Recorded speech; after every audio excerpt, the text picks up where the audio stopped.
ጤና ይስጥልኝ ክቡራንና ክቡራት ዩቲዩብ ቻናል ቤተሰቦች፣ ከቻናሌ የሰዓቱን አጫጭር መረጃ ይዤ ቀርቤያለሁ። እስከ ፍጻሜ አብራችሁን ቆዩ። አገር አቀፍ፣ አህጉር አቀፍና ዓለም አቀፍ አንኳር ዜናዎች ውስጥ ክቡራን አድማጮች መረጃ አሰናድተናል። በዚህ ሰዓት የመረጃ ጊዜ ከምታደምጧቸው መረጃዎች መካከል የተወደዳችሁ ቻናል ቤተሰቦች ነው ዘገባዎችን ከዚህ እንደሚከተለው ወደ እናንተ የምናደርስ ይሆናል። አድማጭ ተመልካቾች ይመጥናሉ ያልናቸው መረጃዎች ዋና ነጥቦችን በቅድሚያ ዜናዎቻችን ሰምታችሁ ላይክ፣ ሰብስክራይብ እና ሼር ያድርጉ። እስከዛሬ ላይክ፣ ሰብስክራይብ ላደረጋችሁ እንዲሁም ለምታደርጉኝ አድማጭ ተመልካቾች ልባዊ ምስጋና ይድረሳችሁ። እናንተ አቅም ብርታት ይሆነኛልና አመሰግናለሁ። ዛሬ የሚያሳዝነው ዛሬ የአውሮፓ የባህር ዳርቻ በተለያዩ አደገኛ ርዕዮተ ዓለም ተወረዋል ብለዋል። የስፔን፣ ጣሊያን፣ ግሪክ እና የቡልጋሪያ የባህር ዳርቻዎች ጀልባዎችና ሰዎች ይመጣሉ።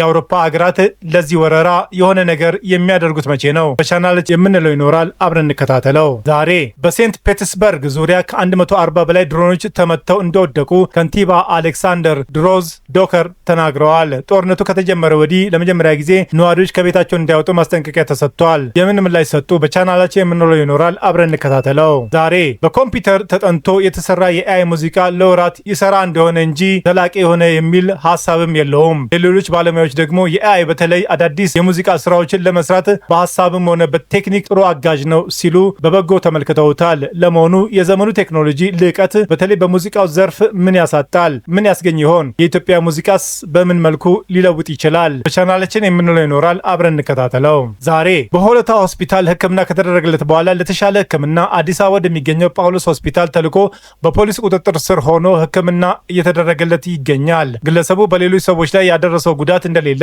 የገለጹት አቶ ጌታቸው ራሱን ለማጥፋት ከመሞከሩ ውጪ እርሱን ለመያዝ ከጸጥታ ኃይል በኩል የተደረገ ተኩስ እንዳልነበረ አስረድተዋል። ለምን ሊሆን ቻለ? ለምንስ መታገስ አቃተው? አብረን የምንለው ይኖራል። አብረን እንቆይ። በዝርዝር የምታደምጧቸው መረጃ በቻናላችን ይዘናል። ሁሉንም በዝርዝር እናስደምጣለን። እስከ ፍጻሜ የቆዩ ዝርዝር መረጃውን ያድምጡ ግብዣይ ነው።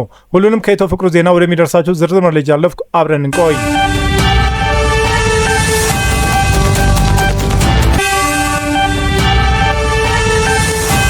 ነጻነት በነጻ እንደማይገኝ ረስተውታል ብለዋል የአሜሪካው ተወካይ። የአሜሪካ መከላከያ ሚኒስቴር በፈረንሳይ የሁለተኛው የዓለም ጦርነት መታሰቢያ ላይ ተገኝተው ባደረጉት ንግግር የአውሮፓ ሀገራት የስደተኞች ፖሊሲ ነቀፉ። ሚኒስትሩ በንግግራቸው አንዳንድ የአውሮፓ ሀገራት ከፍተኛ ቁጥር ያላቸው ስደተኞች እንዲገቡ መፍቀዳቸውን ተችተው ወረራ ሲሉ ጠርተውታል። ሄግሴት ንግግር ያደረጉት ናዚዎች በርካታ የአውሮፓ ሀገራትን ከወረሩ በኋላ የሁለተኛው የዓለም ጦርነት ተፋፍሞ እንደ አውሮፓውያን አቆጣጠር በ1944 የህብረቱ ኃይሎች ሰሜናዊ የፈረንሳይ የባህር ዳርቻ የሆነችውን ኖርማንዲን የተቆጣጠሩበትን 82ኛውን ዓመት መታሰቢያ በዓል ላይ ነው። ከቅርብ ጊዜ ወዲህ በአውሮፓ ስደተኝነትን ዋና የፖለቲካ አጀንዳ ሲሆን ጠንካራ የኢሚግሬሽን ፖሊሲ እንዲኖረው የሚጠይቁ ፓርቲዎች ከፍተኛ ተቀባይነትን እያገኙ መምጣታቸውን የህዝብ አስተያየት መሰብሰቢያዎች ያሳያሉ። ከፍተኛ የትራምፕ አስተዳደር አባላት የአውሮፓ ስደተኞች ፖሊሲን ሲተቹ ሄግሴት የመጀመሪያው አይደሉም። አርብ ዕለት የአሜሪካ ምክትል ፕሬዚዳንት ጄዲ ቫንስ የ18 ዓመት ብሪታናዊ ተማሪ ሄነሪ ኖክ ባለፈው ዓመት በሳውዛምፕተን በስለት ተወግቶ መሞቱን በማንሳት በቀጥታ የሚያያዘው ካለው ከፍተኛ የስደተኞች ወረራ ጋር ነው ካሉ በኋላ ብቻውን ምላሽ ሊሆን የሚችለው ተቀባይነት ያለው ቁጣ ነው ሲሉም ተናግረዋል። ዩናይትድ ኪንግደም ጠቅላይ ሚኒስትር ጽህፈት ቤት የምክትል ፕሬዚዳንቱን ንግግር ሰዎች በዲሞክራሲያችን ጣልቃ እየገባ ነው ሲሉም ተችተዋል። አክሎም ኖክ ቤተሰብ የልጃቸውን ሞት ተጨማሪ መከፋፈል እንዲፈጠር ምክንያት እንዲሆኑ እንደማይፈልጉ ተናግረዋል። ሄነሪ ኖክን ወቅተው የገደለው ቪክረም ዲጓ የተወለደው ብሪታንያ ውስጥ መሆኑን አቃቢ ሕጉም አረጋግጠዋል። በፈረንሳይ የሁለተኛው የዓለም ጦርነት መታሰቢያ አስመልክቶ ንግግር ያደረጉት ፒት ሄግሴት አንዳንድ የአውሮፓ ሀገራት በከፍተኛ መስዋዕትነት የተገኘ ነጻነታቸውን ተመቻችተው በመቀመጥ ነጻነት በነጻ እንደማይገኝ ረስተውታል ብለዋል። እዚህ ተዋግተው የወደቁት አርበኞች የአውሮፓ ነጻነትን አስመልሰዋል ያሉት ሄግሴት ያን ነጻነት በቀጣዩ አመራሮችና የጦር ተዋጊዎች ካልተጠበቀ የተዋደቁለትን ዓላማ ጊዜያዊ ይሆናል። የአሜሪካ ፕሬዚዳንት ዶናልድ ትራምፕም ባለፈው ዓመት በተባበሩት መንግስታት ስብሰባ ላይም የአውሮፓ ስደተኞች ፖሊሲን ተችተዋል። የሀገሪቱን ቁጥጥር በሌለው ፍልሰት የተነሳ ወደ ሲኦል እየሄደች ነው ብለው ነበር።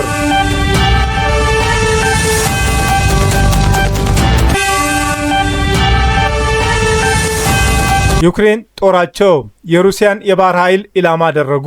ዩክሬን በሩሲያዋ ሴንት ፒተርስበርግ ከተማ ዙሪያ ያልተጠበቀ ጥቃት እንደፈጸመች ሞስኮ ገለጸች። ከተማዋ የምታስተናግደው ዓመታዊ የምጣኔ ሀብት ጉባኤ የመጨረሻው ቀን ላይ ጥቃት መፈጸሙ ሩሲያ አስታውቃለች። የሩሲያ ፕሬዝዳንት ቭላዲሚር ፑቲን የዩክሬን ጦርነት ለማስቆም ከቭላዲሚር ዜሌንስኪ ጋር የመገናኘታቸው ጥቅም እንደማይታያቸው ገልጸዋል። ባለፈው ሳምንት የዩክሬኑ ፕሬዝዳንት ቭላዲሚር ዜሌንስኪ ሁለት መሪዎች ፊት ለፊት ተገናኝተው እንዲመክሩ መጠየቃቸው ይታወሳል። ዜሌንስኪ ጦራቸው የሩሲያን የባህር ኃይል ኢላማ እንዳደረገና ጥቃቱን የፈጸሙትም ሞስኮ ላደረሰችው ጉዳት ያጸፋ ምላሽ ለመስጠት እንደሆነም ተናግረዋል። የሀገራቸው ድሮኖች በሴንት ፒተርስበርግ 1000 ኪሎ ሜትር ርቀት ሸፍነው የጠላት ባህር ኃይልን ኢላማ አድርገዋል ብለዋል።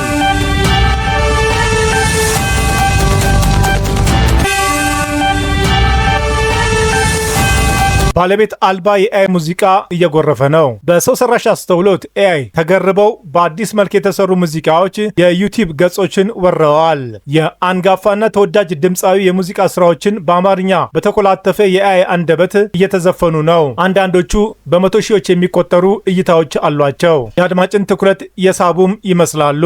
ፀሐዬ ዮሐንስ ስራዎቹ በኤአይ መልሰው ከተቀናበሩ አንጋፋ ድምፃውያን መካከል አንዱ ነው። ፀሐዬ እነዚህን ስራዎች ሰዎች ጋርተውት ነበረ ለመስማት የሞከረው። ስሰማው ቶሎ ነው የሰለቸኝ፣ አልጨረስኩትም ይላል። ሙዚቃ ስሜት ነው የሚለው ፀሐዬ ከትክክለኛው ሙዚቃ ምን አተው ነው እንደዚህ የሚሰሩት ሲልም ይጠይቃል። ዋናው መቀመጫውን በአሜሪካ ያደረገው እሁድ የኤአይ መስራችና ስራ አስኪያጅ አቤኔዘር ጌታቸው ይህ የቴክኖሎጂ ክስተት ለሙዚቃው ዲሞክራሲ ያመጣ ነው ይላል። ኤአይ ዘመናዊ የቴክኖሎጂና የገንዘብ አቅም ላላቸው ምዕራባውያንና ብዙ የሚነገር ታሪክና ባህል ያላቸው ለመስራት አቅም ለሌላቸው አፍሪካውያኖች እኩል እድል እንደሰጠም ያምናል። ይህ በአቅም ችግር ምክንያት ከሙዚቃው የራቁ ባለሙያዎች ሊያስቡ እንደሚችሉም ያክላል። ሙዚቀኛዋ ብሌን ዮሴፍም ቴክኖሎጂው ትክክለኛው የራስ የሆነ ጥቅምና ጉዳት እንዳለውም ጠቅሳ አዳዲስ ስራዎችን ለመስራት እንደ አጋዥ መጠቀምም የባለሙያው ጊዜን ለመቆጠብና ፈጠራን ለማገዝ እንደሚረዳም ታስረዳለች። ኤአይ በተለይ በሙዚቃው ዘርፍ የሰዎችን አእምሮ ንብረት ባለቤትነት መብትን ለመንጠቅ መሳሪያ በመሆኑ ይበልጥ ይኮነናል። ሁለቱም ባለሙያዎች በዚህ ይስማማሉ። ይህ ግን ቴክኖሎጂው በመፈልሰፉ ሳይሆን ያለ አግባብ ጥቅም ላይ በመዋሉ የመጣ ችግር እንደሆነም ይገልጻሉ። ብሌን በሕይወት ያሉም ሆኑ የሌሉ ድምፃውያን የሌላቸውን ተፈጥሮ በማላበስ እና አዲስ ማንነትን በመፍጠር ያለ ፈቃድ የሰዎችን ማንነት እየነጠቀ ነው ትላለች። ባለቤት አልባ የኤአይ ሙዚቃ እየጎረፈ ነው የምትለው ብሌን ይህን መቆጣጠር አለመቻል አሳዛኝ እንደሆነ ትናገራለች። የኢትዮጵያ ዘመናዊ ሙዚቃ ሲነሳ ስሙ በግንባር ቀደምትነት የሚነሳው አለማየሁ እሸቴ ባለቤት ወይዘሮ አየው ከበደም የባለቤታቸው ስራዎች በኤአይ ተሰርቶ መስማታቸውን ካሳዘናቸው መካከል ይገኙበታል። በማን አለብኝነት ታዛቢ የሌለው አስመስሎ ሙዚቃውን እየተጫወቱበት ነው ያለው፣ ለማን አቤት ይባላል ሲሉም ይጠይቃሉ። ፍቃድ እንኳን ሳይጠይቁ አስመስለው ይሰራሉ። እኛም ወዴት ሄደን እናመለክታለን? ኮፒራይትስ ይከበር ተባለ፣ ግን ውጤቱን አናውቀውም ይላሉ በምሬት። ኤአይ አዲስ የቴክኖሎጂ ክስተት እንደመሆኑ ኢትዮጵያን ጨምሮ በርካታ ሀገራት የባለቤትነት መብት የሚጠብቁበትና የሚቆጣጠሩበት ሕግም የላቸውም። በኢትዮጵያ ሙዚቀኞች ማህበር ቅጂና ተዛማጅ መብቶች ሮያሊቲ አስተዳደር አመራር ድምፃዊ ኃይሌ ሩትስ እንዲህ አይነቱን ነገሮች መልክ ለማስያዝ ጥረቶች እየተደረጉ መሆናቸውን ይገልጻል። ነገር ግን ኢትዮጵያ እስካሁን የዓለም የንግድ ድርጅት አባል ባለመሆኗ በተለይ በዲጂታሉ የሚሰራጩ የአእምሮ ንብረት ባለቤትነት ማስጠበቅ ሳይችሉ ቀርተዋል። የዓለም የንግድ ድርጅት አባል መሆን የተለያዩ ጥቅሞች ያሉት ሲሆን የአእምሮ ንብረት ባለቤትነትን በዓለም አቀፍ ደረጃ ማስጠበቅ አንደኛው ነው። ከኤአይ ጋር ተያይዞ የሚነሱ ድንበር ተሻጋሪ የባለቤትነት ጥያቄዎች ኮፒራይትስ ጉዳይ የሚታይበትም በዚሁ ዓለም አቀፍ የህግ ማዕቀፍ ነው። ኢትዮጵያ የዓለም የንግድ ድርጅትን ለመቀላቀል የኮፒራይትስ አዋጆችን እያሻሻለች ነው። በአዋጁ መሻሻል ላይም የኤአይ ጉዳይ መነሳቱን የጠቀሰው ድምፃዊ ኃይሌ የወጥ ስራዎች መብትን መጠበቅ በህግ እንዲካተትም ተደርጎ እየመጣ መሆኑን ገልጿል። ከዚህ በተጨማሪ የሙዚቃ ስራዎችን በሬዲዮ በቴሌቪዥን ለንግድ ትርፍ ጥቅም ላይ በሚውሉበት ጊዜ ገንዘብ መሰብሰብ የሚያስችል ስርዓት እየዘረጋ ነው ብለዋል። ይህንን ከአእምሮ ንብረት ጥበቃ ባለስልጣን ጋር ሆነው ማስመረቅና ወደ ስራ ለመግባት ዝግጁ መሆናቸውን በመግለጽም በኤአይ የሚሰሩም ሆነ ሌሎች ስራዎችን ወደ ህግ ማዕቀፍ እንደሚገቡ አስረድቷል። የኮፒራይትስ ህግ በየጊዜው ከዘመናዊ ቴክኖሎጂ መወለድ ጋር አብሮ እየተሻሻለ መጥቷል።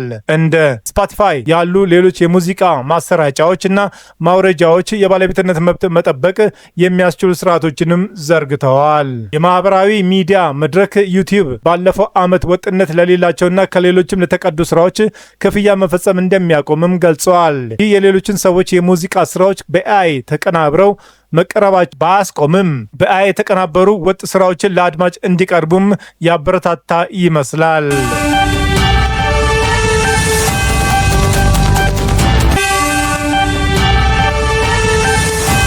የሙዚቃ ዲሞክራሲ ዘመን። ድምፃውያን ስራዎቻቸውን ለአድማጭ ለማድረስ ዓመታት ይገብራሉ። የተሻለ ስራ ይዞ ወደ አድማጭ ለመድረስ አቀናባሪዎች ወረፋ መጠበቅ፣ ፕሮዲሰሮችን መፈለግ ይጠበቅባቸዋል። አቀናባሪዎች ከስቱዲያቸው ሳይወጡ ቀንና ሌሊት ያሳልፋሉ። በዚህ ዘመን የማይሽሯቸው ሙዚቃ ስራዎችም አበርክተዋል፣ እያበረከቱም ነው። ሆኖም በአቅም እጦት ብቻ ብቃትና ተሰጥኦ ያላቸው ህልማቸውን ማሳካት ሳይችሉ የቀሩ አሉ። በሌላ በኩል ደግሞ የሙዚቃ ስራዎችን በዓለም አቀፍ ሙዚቃ ጥራት ደረጃ ማቅረብ አለመቻልም በዚህ ጊዜ የሚነሳ ጉዳይ ነው። የኤአይ ባለሙያ አቤኔዘር የሰው ሰራሽ አስተውሎት በሙዚቃውም ሆነ በፊልሙ ዘርፍ ዲሞክራሲ ይዞ መጥቷል ይላል። በዚህ አቅምና ሀብት ሳያስፈልገው ጥበቃ ሳይኖረው ጥሩ የሙዚቃ ሀሳብ ያለው ባለሙያ ጥሩ ስራ መስራት ይችላል ብሎ ያምናል አቤኔዘር። ለዚህም በቅርቡ በዓለም የዲጂታል ሙዚቃ ሰንጠረዥ ላይ በአንደኝነት ሲደመጥ የነበረው ዎክ ማይ ዎክ የተሰኘው አገረሰብ ሙዚቃ ይጠቀሳል። ሙዚቃውን በ7 ወራት ውስጥም 10 ሚሊዮን አድማጭ ተመልክተውታል።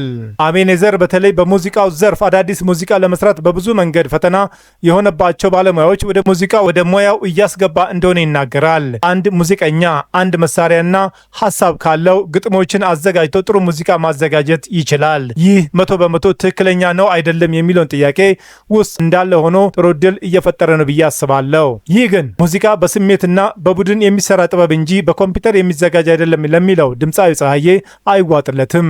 ፀሐዬ ኤአይ በሌሎች ዘርፎች ሊረዳ ቢችልም የሙዚቃ ስራን ግን አያቀልም ብሎ ነው የሚያምነው። ሙዚቃ እንጨት መፍለጥ አይደለም፣ ሙዚቃ በቡድን የሚሰራ ስራ ነው። ምን ስላጣን ነው በኤአይ ሙዚቃ የምንሰራው? ትክክለኛ የነበረ ነገር ስላጣን ነው የምንሰራው? በሰው ተፈጥሮ ሊወጣ የሚችለውን እንጉርጉሮና ቅላጼ የምንሰማው? ይህ አሰልቺ ነው ይላል። የሙዚቃ ባለሙያ ብሌን በበኩሏ ትክክለኛው ሁለቱንም ሚዛናዊ አድርጎ ማስኬድ ነው የሚል አቋም አላት። ኤአይ ጊዜን፣ ገንዘብን ሳይፈጅ በፍጥነት ሙዚቃ ለመስራት የሚያስችል ቢሆንም የኢትዮጵያ ታሪክ፣ ባህል፣ የሙዚቃ መሳሪያዎች አገላለጽ በትክክለኛው ስለማይሰጥ በአግባቡ ያልተጠቀምንበትን ማንነታችን ሊነጥቀን ይችላል ስትል ስጋቷን ትገልጻለች። ነገር ግን ይህን በመፍራት ቴክኖሎጂው ጋር እኩል ከመራመድ ራስን መክታት እንደማይገባም ትመክራለች። ዎክ ማይ ዎክ በዲጂታል የሀገረሰብ ሙዚቃ ሽያጭ ሰንጠረዥ ላይ በአንደኝነት መቀመጥ ችሏል።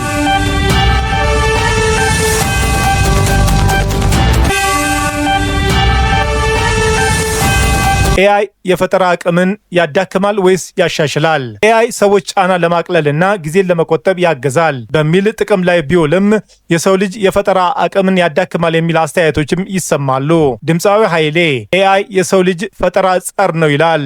ኤአይ ሙዚቃን የሚሰራው በዓለም ላይ ካሉ ዜማዎች ተምሮ ነው። እንደ ሰው ልጅ አዲስ ፈጠራ አይሰራም ሲልም ምክንያቱን ያስቀምጣል። ምንም ቢሆንም የቱንም ያህል ደረጃ ላይ ቢደረስ ከሰው ልጅ ፍጥረትና አቅም የበለጠ ብሎም አያስብም። የእሱን ሀሳብ ፀሐይ ይጋራዋል። ኤአይ ሌሎች ስራዎችን ለማሳለጥ ቢያገዝም በተለይ በሙዚቃው ዘርፍ የሰው ልጅ አቅም ወደ ዜሮ የሚያወርድ ነው ብሎ ያምናል።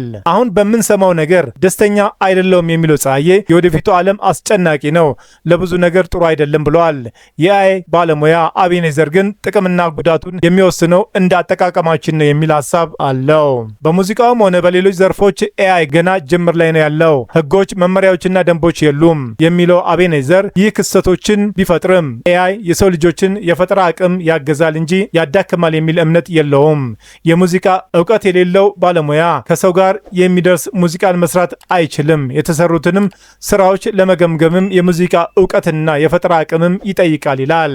ኤአይ አጋዥ እንጂ የሰው ልጅ ፈጠራን የሚተካ አይደለም የሚለው አቤኔዘር ሙዚቀኞች ይህንን እውቀት ማሳደግና መጠቀም ካልጀመሩ ስለ ሙዚቃ ምንም እውቀት የሌለው ሰው ኢንዱስትሪውን ያበላሸዋል የሚል ስጋት አለው። ፈጠራ ይነጥፋል፣ ሙድ ይጠፋል የምትለው ብሌንም ለባለሙያዎቹ አዲስ እይታ በመስጠት በማነቃቃት ረገድ ኤአይ መልካም ጎን እንዳለውም ትጠቅሳለች። ሆኖም ትክክለኛ የፈጠራ ባለሙያዎች ችግር ውስጥ ሊከት ይችላል የሚል ስጋትም አላት። ኤአይ ውበት የሆኑ የሰው ልጆችን ተፈጥሯዊ የሆኑና ያልተጋነኑ ስህተቶችን ይነጥቃል። ይህ ስህተትን መፍራት ስለሚፈጥር እንዲሁም ከፍጥነቱ ጋር መራመድ ስለማይቻል በኤአይ ላይ ጥገኛ እንዲሆኑ ያደርጋል። ይህ ደግሞ ክህሎት ያላቸውን የፈጠራ ሰዎችን ይነጥቀናል ስትል አስረድታለች። ጥናቶች ለጥያቄዎች እና ውስብስብ ችግሮች ፈጣን ምላሽ የሚሰጡ የሰው ሰራሽ አስተውሎት ኤአይ መተግበሪያዎች እየበዙ መምጣታቸው የሰው ልጅ የማሰብ አቅም ሊያዳክሙ እንደሚችሉም አስጠንቅቀዋል። ኤአይ ላይ የሚኖረው ሙሉ በሙሉ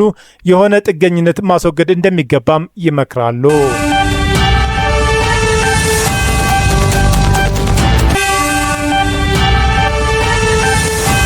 የወደፊቱ የሙዚቃ ዓለም ወደ ስቱዲዮ ወይስ ወደ ኤአይ? አንጋፋው ድምፃዊ ፀሐዬ በቴክኖሎጂ የግስጋሴ መነጽር የወደፊቱን ኢትዮጵያ ሙዚቃ ሲመለከት የሚታየው ስጋት ነው። ባለሙያዎቹ ስራቸውን ሲነጠቁ፣ የሰው ልጅ ፈጠራ ዳዋ ሲውጠው ነው የሚታየው።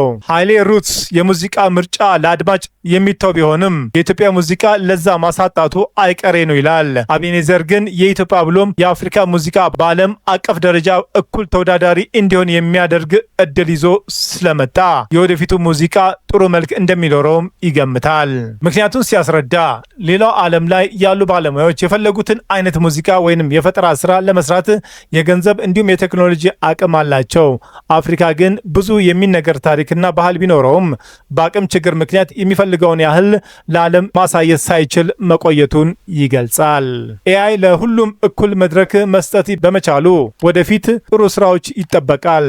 በመሆኑም ሙዚቀኞች የቴክኖሎጂ እውቀታቸውን በማሳደግ መጠቀም እንዲጀምሩ ይመክራል።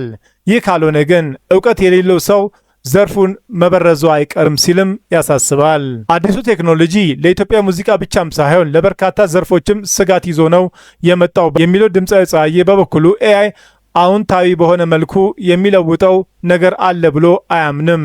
ኤአይን ማስቆም የሚቻልበት መንገድ ስለሌለ ዝም ብሎ ከመመልከት ውጪ ምርጫ የለም ብለዋል። ሙዚቀኛዋ ብሌንም በተለይ የኢትዮጵያ ሙዚቃ እና ኤአይ መውደድን የሚፈጥር እድል እንዳለ ብታምንም ስጋት አላት። ኤአይ በዓለም ላይ የተማራቸው ሙዚቃዎች ላይ ተመስርቶ ብዙሃኖች በተጠቀሙበት መንገድ እንደሚሰራ የምትገልጸው ብሌን እንደ ኢትዮጵያ የራሳቸው የሙዚቃ መሳሪያ ምት፣ ያሬዳዊ መሰረት ያላቸው ዜማዎች ለኤአይ ሩቅ ናቸው። በመሆኑም የእኛ ባልሆኑ ነገሮች ሊተኩና ልናጣቸው እንችላለን ትላለች። ከዚህ ባሻገር ታሪክን፣ ማንነትን፣ ባህልን ወደ አልሆነ መንገድ ሊወስድ እንደሚችልም ታስረዳለች። ይህም የሚመጣውን ትውልድ ኤአይ በውሉ ያልተረዳውንና ያልሰራውን የእኛን የማይመስል ሙዚቃ ሊረከብ ይችላል የሚል ፍርሃት አላት።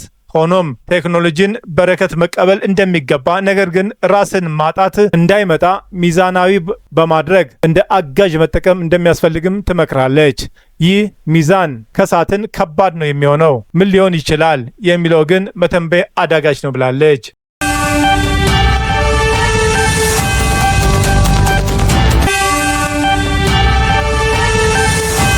ዳኛና የቀድሞ ባለቤቱን በገደለው ተከሳሽ ዳኛ ወርቄ ፑካንሳ በወልመራ ፍርድ ቤት ችሎት ውስጥ ብይን ሲያነቡ በተከሳሽ ተተኩሶባቸው ተገለዋል። በኦሮሚያ ክልል ምዕራብ ሸዋ ዞን ወልመራ ወረዳ ፍርድ ቤት ክርክር ሲደረግበት የነበረው የፍትሐ ብሔር ክስ ውሳኔ በመቃወም አንድ ተከሳሽ ዳኛዋንና የቀድሞ ባለቤቱን በሽጉጥ ገለዋል። ድርጊቱ የተፈጸመው ሐሙስ ግንቦት 2018 ዓ.ም 4 ሰዓት አካባቢ ወልመራ ወረዳ ፍርድ ቤት በዋለው ችሎት ውስጥ ነው። ግለሰቡ በቁጥጥር ስር ውሎ ምርመራ እየተደረገበት እንደሆነ የክልሉ ጠቅላይ አቃቢ ሕግ ቢሮ የኮሚኒኬሽን ዳይሬክተር ጌታቸው ጣሰው ለቢቢሲ ተናግረዋል። አቅናው በቀለ የተባለው ተጠርጣሪ በፍርድ ቤት በቤተሰቡ ጉዳይ ክርክር ሲያደርግ መቆየቱንና ከባለቤቱ ጋር ፍቺ መፈጸሙን የገለጹት አቶ ጌታቸው በነበሩት ቀጠሮ የንብረት ክፍፍል አፈጻጸምን ለመመልከት የተያዘ ነበር ብለዋል። ክርክር አብቅቶ የመጨረሻው ብይን እየተነበበ በነበረበት ወቅትም ተጠርጣሪው በችሎቹ የተገኙትን የቀድሞ ባለቤቱን ወይዘሮ አልማዝ መኮንንና ዳኛ ወርቄ ፉካንሳ በያዙት ሽጉጥ ተኩሶ እንደገደላቸው ዳይሬክተሩ ገልጸዋል። በውሳኔው ደስተኛ ባለመሆኑ ድርጊቱ እንደፈጸመ ይታሰባል ብለዋል። እንደ ዳይሬክተሩ ከሆነ የቀድሞ ባለቤቱ በተተኮሰባት ጥይት ወዲያውኑ ሕይወቷ ያለፈ ሲሆን ዳኛዋ ሆስፒታል መድረስ ሳይችሉ ቀርተዋል። ተጠርጣሪው ራሱ ላይ ከተኮሰና በስለት ጉዳት ከፈጸመ በኋላ ለማምለጥ ሲሞክር በቁጥጥር ስር ውለዋል። ተከሳሹ ፍርድ ቤት ችሎት ድረስ እንዴት ሽጉጥ ታጥቆ ሊገባ እንደቻለ ብዙዎቹ ጥያቄ አንስተዋል። ይህን በተመለከተ የተጠየቁት አቶ ጌታቸው ጉዳዩ ምርመራ የሚያስፈልገው ነው ብለዋል። ፍርድ ቤቱም ጠባቂዎች አሏቸው። ወደ ፍርድ ቤት የሚገቡ ሰዎችም ተፈትሸው ነው የሚገቡት። የችሎቱ አስተባባሪ ፖሊሶችም አሉ። እንዲህ አይነቱ ክፍተት መፈጸሙ ያሳዝናል ሲሉም ለወደፊቱ ጥንቃቄ እንዲደረግና እንደሚሰራም ገልጸዋል። ከአሁኑ ክስተት ጋር በተያያዘ የፍርድ ቤቱ ጠባቂዎችና ችሎቱን አስከባሪዎች በቁጥጥር ስር ውለው ምርመራ እየተካሄደባቸው እንደሆነም አክለዋል። ተከሳሹም ሕክምና ከተደረገለት በኋላ ፍርድ ቤት ይቀርባል ብለዋል። አቶ ጌታቸው እንዳሉትም ግለሰቡ 2 ሚስቶች የነበሩ ሲሆን ከሁለቱም ጋር ፍቺ ፈጽመዋል። ፍርድ ቤቱ ችሎት ውስጥ ከገደላት ሚስቱ ልጆች እንዳሉትም አክለዋል። ግለሰቡ ከሁለቱም ሚስቶቹ ጋር ከንብረት ጋር በተያያዘ ክርክር ሲያደርጉ ቆይተዋል። የመረጃ ምንጭ አስነብበዋል።